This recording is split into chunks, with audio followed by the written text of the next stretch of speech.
تخيل إنك بتسوق عربية بسرعة 100 كيلو، فجأة شديت فرامل اليد. إيه اللي هيحصل؟ العربية هتتقلب بيك. نفس الكلام بيحصل جوه جسمك مع أدوية معينة. الجسم بيكون اتعود عليها وعمل توازن جديد أو أدابتيشن.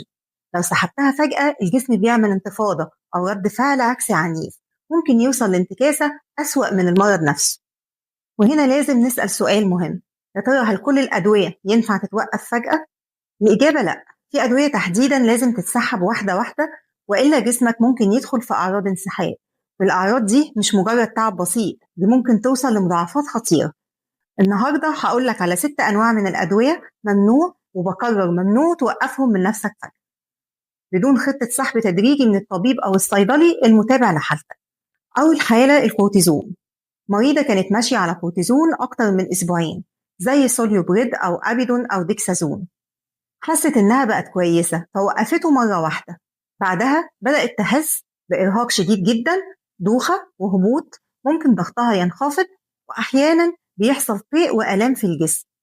وبعض الحالات ممكن توصل لصدمة هبوط في الكورتيزون أو أدرينال كرايزس اللي اتكلمنا عنها في فيديو الكورتيزون واستخداماته الخطأ.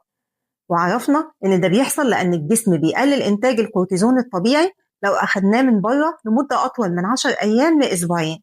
فلما توقفه فجأة الجسم مش بيكون جاهز لكده. وهنا الغلطة كانت الإيقاف المفاجئ. الصح سحب تدريجي تحت إشراف طبي. ولو فاكر إن ده أخطر حاجة، استنى شوية، اللي جاي أخطر. تاني حالة البيتا بلوكرز أو حصيرات بيتا، الأدوية اللي آخر اسمها العلمي مقطع لون، زي الكونكور والاندرال والنيفولوب وبدايلهم الكتير. دي بتهدي ضربات القلب. فلو مريض ضغط أو قلب بياخد الدواء بانتظام وضغطه اتظبط الحمد لله، فقرر يوقفه لأنه بقى كويس، ساعتها الأدرينالين بيلاقي الباب مفتوح، يدخل يضرب ضربات القلب بسرعة جنونية. فجأة يحصل خفقان شديد، زيادة في ضربات القلب، ارتفاع مفاجئ في الضغط، وأحيانا ألم في الصدر. ده اسمه الريباوند إفكت، يعني الجسم بيرد بعكس تأثير الدواء بشكل مبالغ فيه. وبعض الحالات ممكن يزود خطر مشاكل القلب لا قدر الله. ثالث حالة المهدئات من مجموعة البنزودازيبين، واللي طبعا بتتصرف بروشتة الدكتور. دي أدوية بتعمل تهدئة للجهاز العصبي. لو اتسحبت فجأة الجهاز العصبي بيدخل في حالة هيجان أو هايبر اكسايتابيليتي، ودي من أخطر الأمثلة على الإيقاف المفاجئ. شخص كان بياخد مهدئ أو منوم لفترة وقرر يوقفه فجأة. أعراض الانسحاب هنا هتبدأ بقلق شديد جدا، توتر، أرق، رعشة، تعرق، وضربات قلب سريعة. لكن المشكلة الأكبر إنه ممكن يوصل لسيجرز أو تشنجات واضطراب شديد في الوعي، وده بيخليه من أخطر الأدوية في موضوع الانسحاب، وعلشان كده عليه محاذير في التداول. والغريب بقى إن في ناس بتوقف النوع الجاي ده أول ما تتحسن. مضادات الاكتئاب. الأدوية دي بتظبط كيمياء المخ زي إفراز السيروتونين في المخ. لو وقفتها فجأة المخ بياخد صدمة كهربائية حرفيا.